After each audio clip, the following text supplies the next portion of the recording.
Things will be quite different for students at the new Alexandria Area High School thanks to a ruling from the school board earlier this week. And it's not because of the new building. It's because the decision was made to organize students into smaller learning communities or career academies. When you look at our new high school, we're going to be large. We're going to be 1,200 students to 1,400 students, and that's a large high school. So really with this new model, what we'll be doing is really taking instead of a group of 1,200 kids, we'll put a smaller group of teachers around 300 students.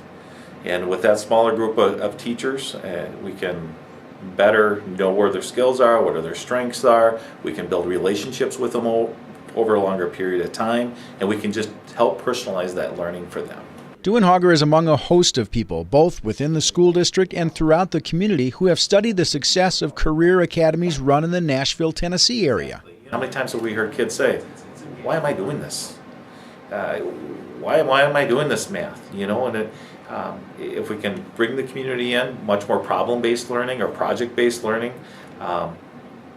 you know, asking the right questions where kids have to work collaboratively to solve real-world problems. You know, it's critical thinking, communication skills, changing that curriculum versus just here's the content, memorize it, next Friday you have a test.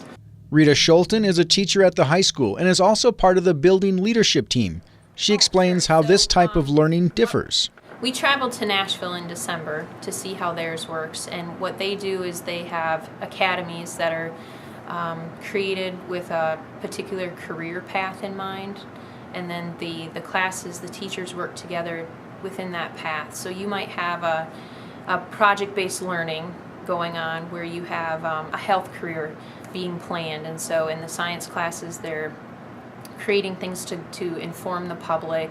In business classes they're doing all the logistics behind setting that up or funding it, things like that. You have communications classes, getting the word out, doing all the publicity for a career fair. You might have kids in medical classes who are actually conducting blood pressure tests or something at the career fair.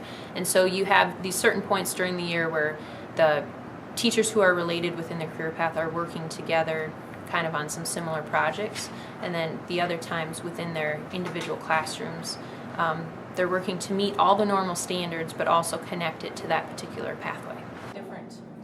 Kelly Hindebrands teaches psychology and government. She's excited about all of the possibilities for every student to learn, thanks to the Academy's collaborative efforts. I try and bring in as many guest speakers as I can within my class. Really difficult because they're very busy.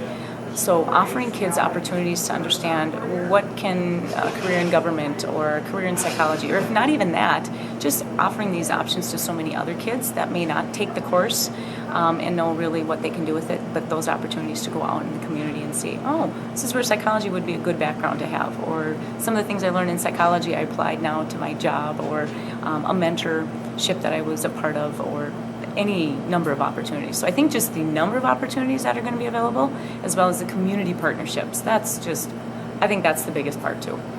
The program will officially launch with the opening of the new high school in the fall of 2014, with that year's 9th graders becoming the first to begin the full program. We have that 9th grade. We're making that a very successful year for them. After their 9th grade year and after a lot of career exploration, a lot of teaching skills, they choose one of the career academies.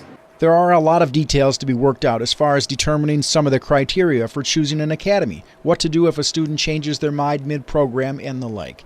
But the overall concept follows a description by creativity expert Sir Ted Robinson. He talks about Death Valley, and that the fact that Death Valley is not dead, it's just dormant. Once it gets rain, the seeds sprout up and you have flowers. And relating that to our students, that many of our students are not academically dead, they're just dormant. They're waiting to be woken up under the right conditions, and we're hoping that the Career Academy does that for our students.